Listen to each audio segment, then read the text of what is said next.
We're going to talk for a few minutes about the reality that many folks with relational or single incident trauma, they disconnect from their physical bodies. And I'm going to go into this in more detail over the next couple of minutes.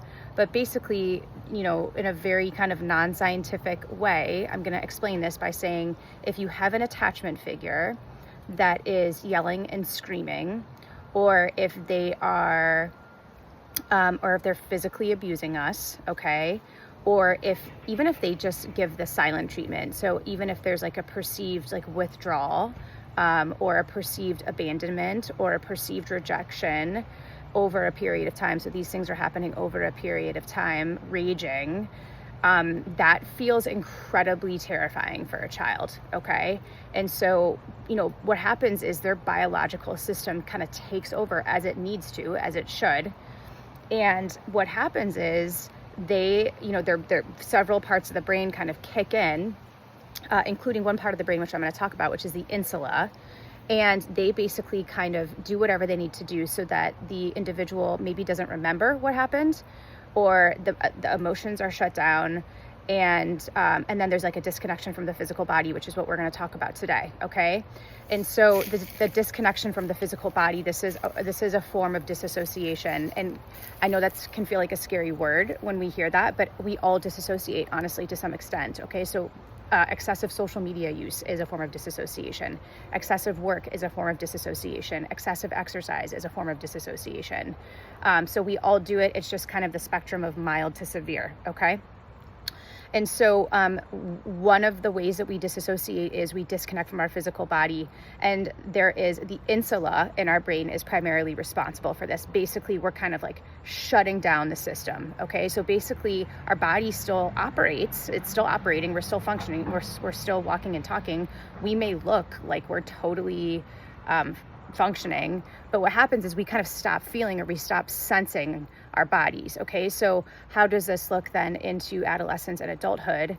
If we've done this consistently enough over the course of our lives, that means that like we have a hard time even knowing when we're hungry. We have a hard time really even knowing or sensing when we're tired. We have a hard time feeling physical pain. So this is like where we see a lot of think about a lot of endurance athletes who can go and go and go and go, and they can push, and they just don't pick up on those pain signals, pushing through pain, pushing through injury.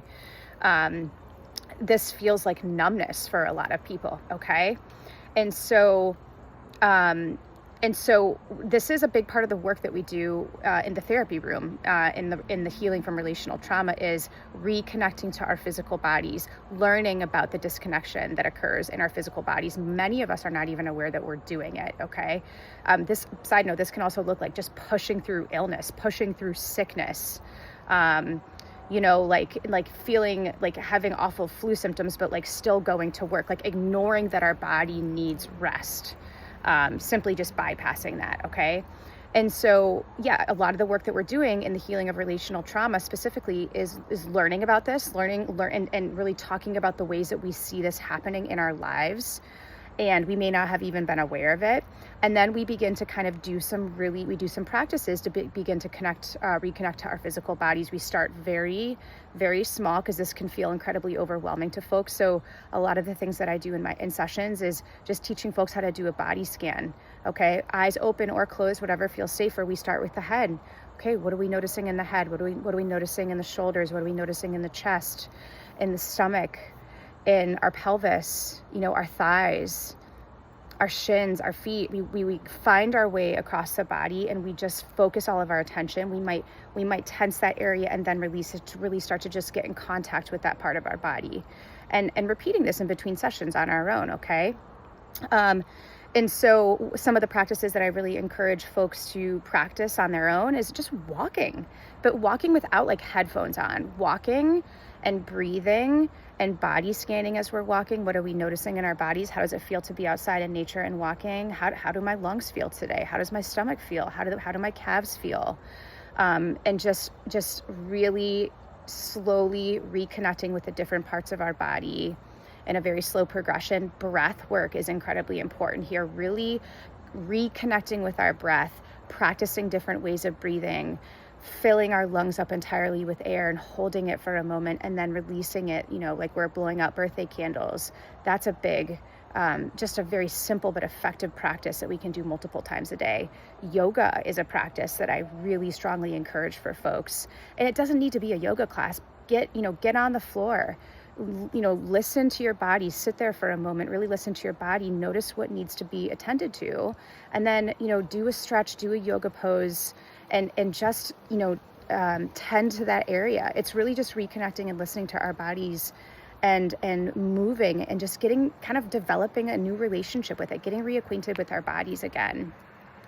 Other things, that I really encourage folks to look at, and, this takes money, it takes resources, right? These are not required, but these are just kind of extras.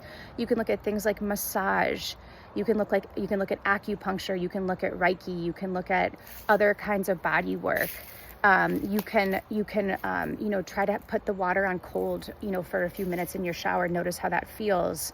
You can purposely go outside when it's really chilly outside and just really feel that cold air, breathe that cold air in. Being in water, just noticing how it feels to be in water, how it feels to be suspended in water. Putting our hands under hot water, not hot boiling water, but just warmer water, noticing how that feels. So, I think this, and again, I just want to say things like massage can feel really scary to folks, especially if there's a history of sexual trauma. Okay. And so we start very small. We don't push ourselves beyond what we can, beyond what feels safe to us. And it always helps to kind of have a therapist or a friend as a sounding block for this. And I can promise you that reconnection with the body will occur over time. It's going to come back. It's just going to take a little bit of time. And it's amazing when we start to reconnect to our body again. It's like a friend that we've been spoken to for years, but we're like, oh my gosh, you feel so familiar. It's wonderful to be reacquainted again. Thank you for listening. Thank you for expanding. I hope this was helpful to you.